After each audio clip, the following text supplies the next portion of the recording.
morning. My name is Kevin. I'm your friendly neighborhood youth pastor here at Cornerstone, and this is an all-church service. So what that means is that we have all of our children with us. So let's have a hand for our children.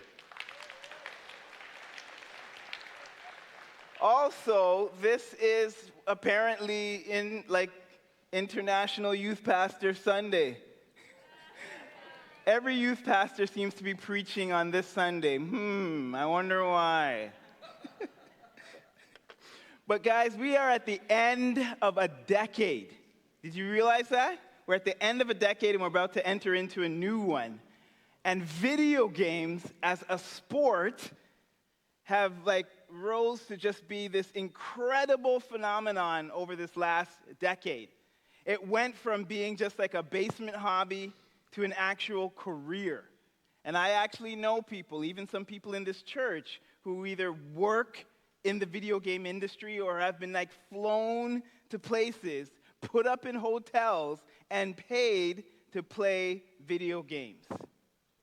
A list was made of the 100 most popular games of the decade. What do you think was number one?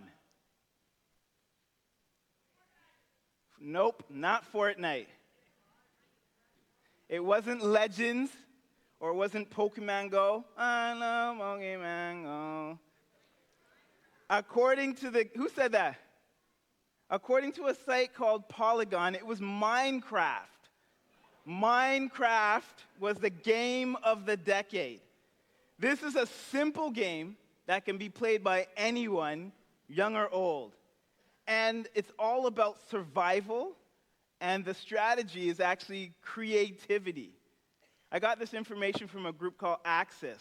But what struck me about this is that even though there's a little bit of fighting zombies and stuff, that's not really what the game is all about. You know what the game is actually about? I'm glad you asked. It's about peace. It's about another version of reality where you farm and you mine and you build and you live. And you try to bring peace to your corner of this imaginary universe. Which I kind of find ironic because even in the video game world, we long for peace. For the past month, here at Cornerstone, we've been talking about peace. The Hebrew word for peace is shalom. Everyone say shalom. Shalom is when something is complete or when it's whole in all areas. So for us as people, peace would mean that you have peace in every area of your life. Every area is complete or whole. In your relationship with God, in your relationship with others, and in your relationship with the world. What would shalom look like to you? I want you to turn to your neighbor and just ask them or tell them what you think shalom would look like to you. Turn to your neighbor.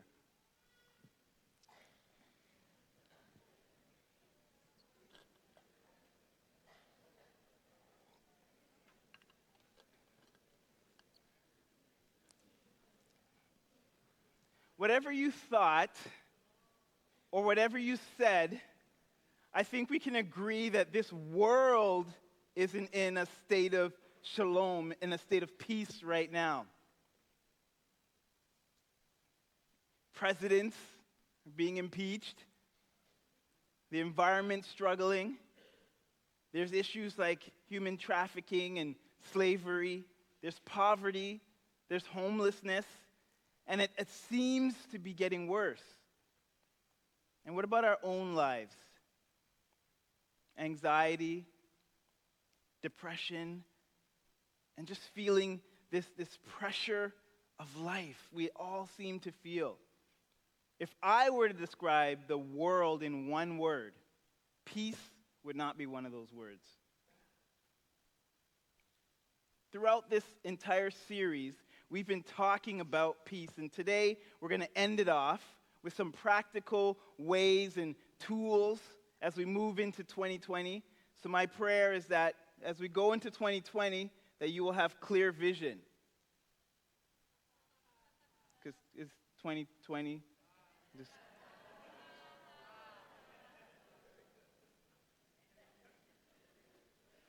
yeah. So point number one. Point number one is that peace takes work.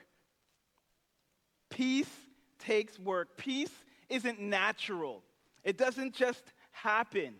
And if you look at the whole story of the Bible, you see that. You see God pursuing peace with humans. When he first created the world, there was peace. There was perfect peace. But then when Adam and Eve sinned, it broke that peace. It broke that shalom, and they hid from God, and they hid from each other. They even hid from themselves. They blamed each other. And then shortly after that, you see the world start to spiral. The next story we read is about a brother killing his own brother. And it just seems to get worse and worse and worse. But God has a plan, and he always had a plan. He was pursuing peace. He pursued peace through prophets.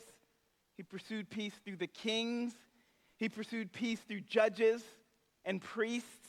He was always trying to restore that broken relationship that was broken between God and humans. And then finally, after thousands of years, he came himself as Jesus Christ. It's what we just celebrated at Christmas. He came to show us what a life would look like that was in perfect peace, perfect shalom. But he didn't just show us, he also came to save us and give us that peace, to restore that broken relationship that happens when you sin, when you miss the mark and you're separated from God. Like, think of how much work it was and it is for God to pursue peace in the world. It's kind of crazy when you think about it. All throughout history, how God has been chasing after us and pursuing us and loving us and wanting us. And in the same way, peace in this world is not going to just happen. It's not something that, like if you just kind of sit there and do nothing, that it just naturally happens. It's like your room. How many people here have a clean room? Half of my room is clean. But a clean room doesn't stay in a state of peace naturally. You have to work at it. You have to make your bed. You have to put your clothes away. You have to vacuum. You have to dust. Right? If you just left it, it would get more and more messy. It wouldn't even stay the same. It would get worse. And that's what happens with peace.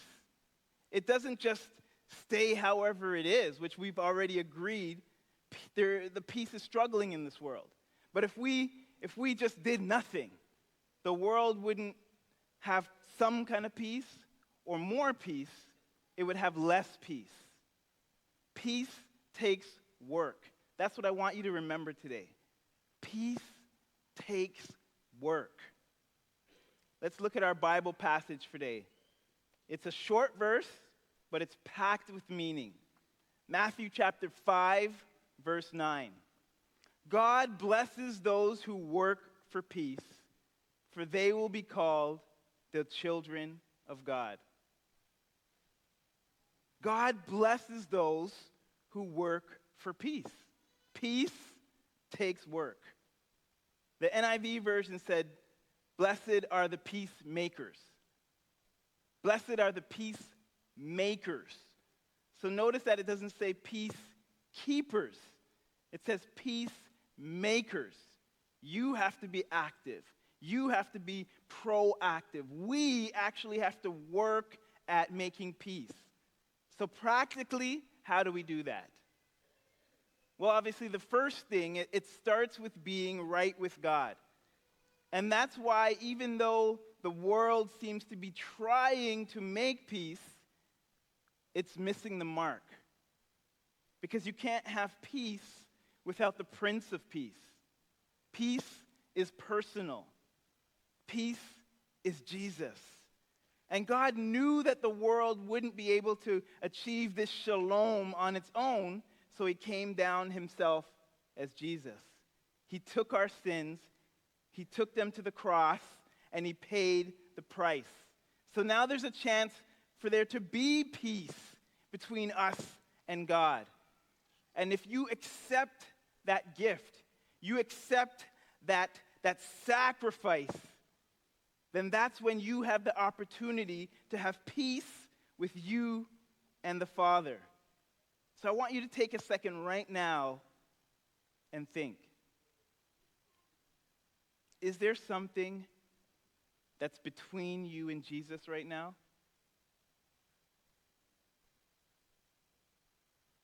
Have you accepted this gift that Jesus gave you? This chance to have peace? Are you growing in him? Are you growing in your faith and in your commitment to Jesus? Are you following him? Maybe the next step is for you to be baptized. We have a baptism coming up in January.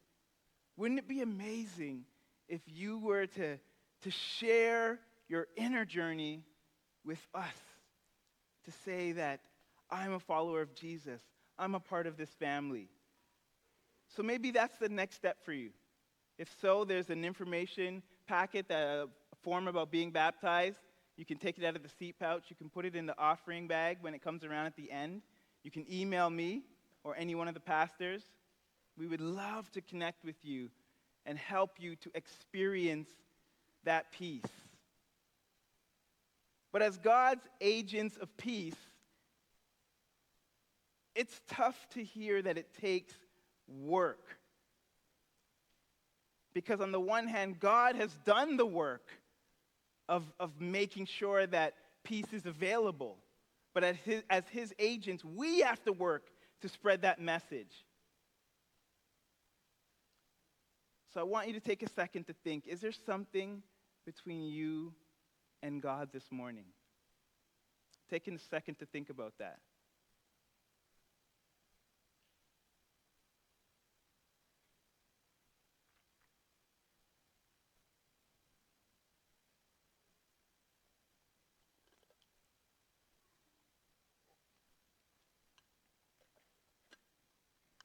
Or maybe there's a lack of peace between you and someone else.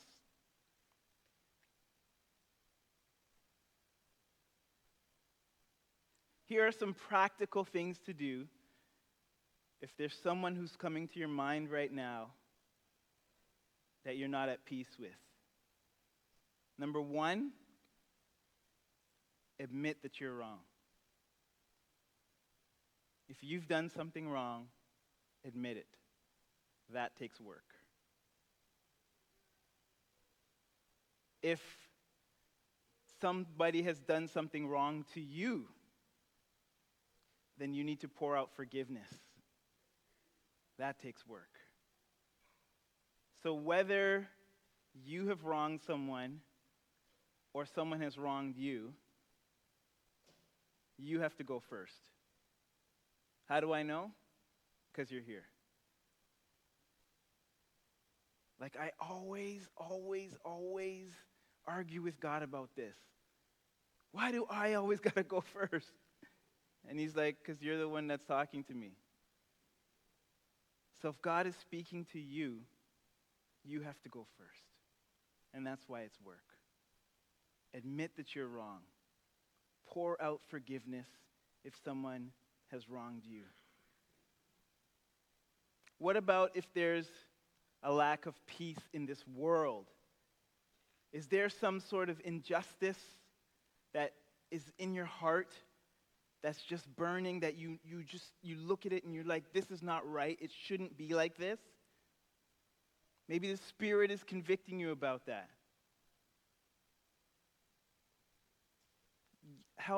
Ask God to help you to be that agent of peace.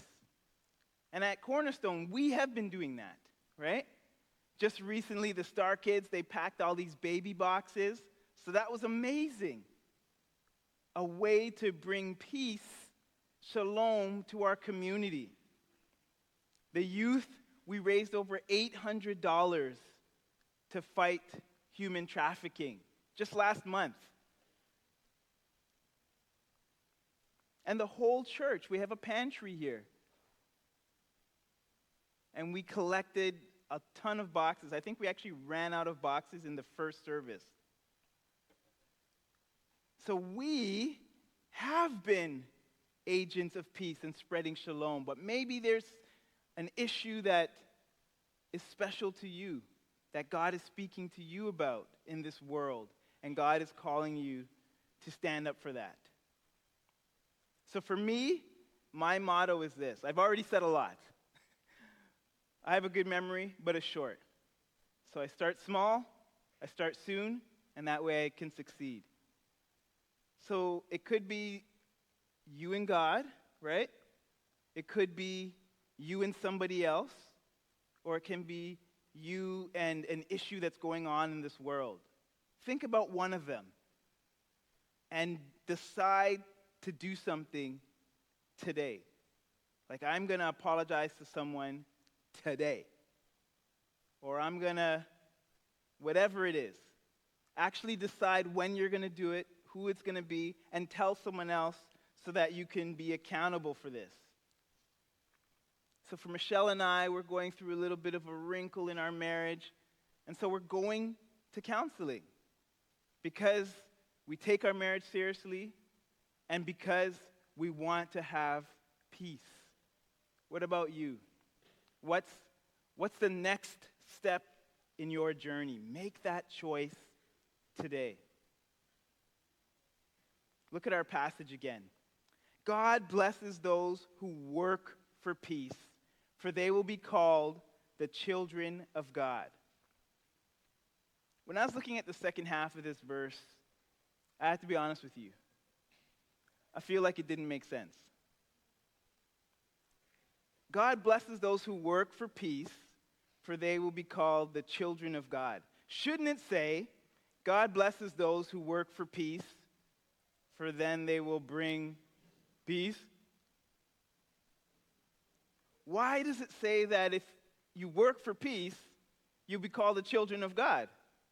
Is that better than peace? I don't think it is.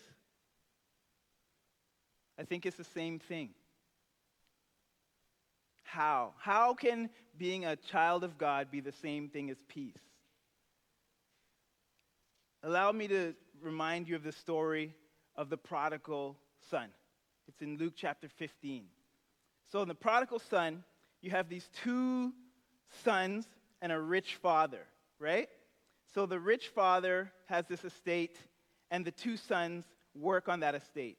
The younger son says, I want my share of the estate. He's entitled as the youngest son to 1/3 of the estate. So he's like, yo, he actually said that. Yo, give me my share of the estate right now. So he's basically saying, Dad, just pretend you're dead. Give me what I'm going to get when you die. Imagine how the dad must have felt. But the dad says, sure. Gives him his 1/3. The son takes it, and he goes on a journey, right? So he starts living, it says wild living. So he starts partying hard. He's living up the life. He has all this money. What happens? He runs out of money. So he runs out of all his money, right? And then it says that he comes to himself, like he comes to his senses. And he starts to think, what I did wasn't right, man. He's like, I'm just going to go back home. I'm going to go say sorry to my dad. And, because of what I did, I don't deserve to be a son again. I don't deserve to get another third. I just deserve to be like some of the people that work there. Like, I'll say, you know what, Dad? I sinned. I did what was wrong. Just forgive me. And if you can just hire me, minimum wage, whatever, I would just be glad to be back home. So he's rehearsing it. and he starts to go back home. He's far off. He's still far off. His dad sees him. What do you think his dad's going to do? Right? Does his dad get all mad and say, oh, you lost, I knew you, that's why I told you not to go, I knew you spent, normally, we don't give people money before they die, because that's what happened, right?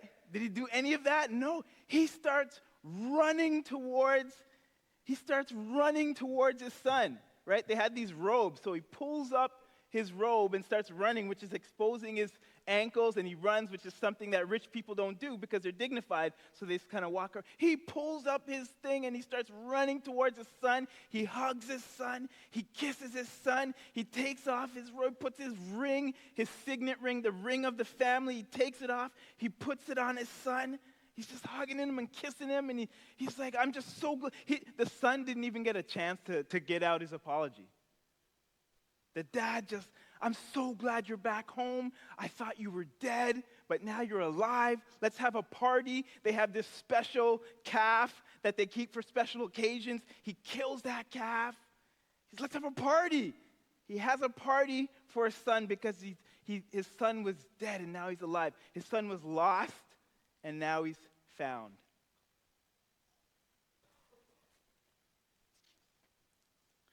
The dad is happy. But I want you to imagine how the son feels. Imagine how the son feels. He probably feels amazing. He probably feels overwhelmed. He probably feels so blessed. He probably feels peace. Everything is right in his world again. He probably walks around saying, my father is so amazing.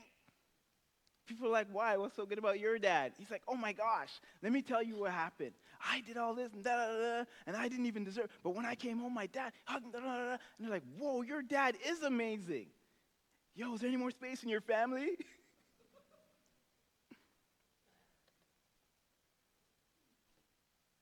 God blesses those who work for peace, for they will be called the children of God. Is there any more space in your family? Yeah, there is. Because we are like that son. You know, we've done stuff that we weren't supposed to do, stuff that, I mean, if they were to put it on the screen right now, and that wouldn't be a good look, right? And so, when you think about what you've done, you think, I don't deserve to be in a relationship with God.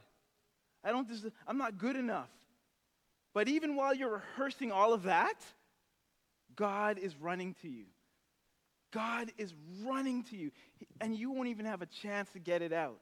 He'll just hug you and love you and kiss you and say, come back to the family. You were lost and now you're found. It was like you were dead and now you're alive again.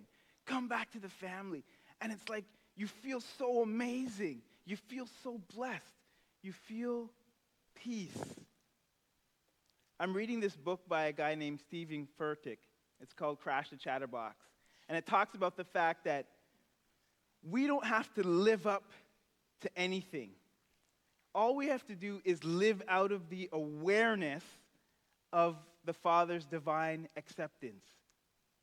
I don't know what you're trying to live up to or what you're trying to, if I can just get this, then I would feel peace.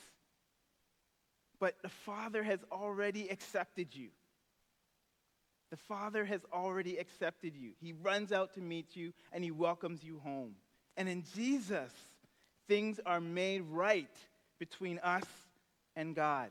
There's nothing to prove because you're already approved. Peace has been actualized through Jesus.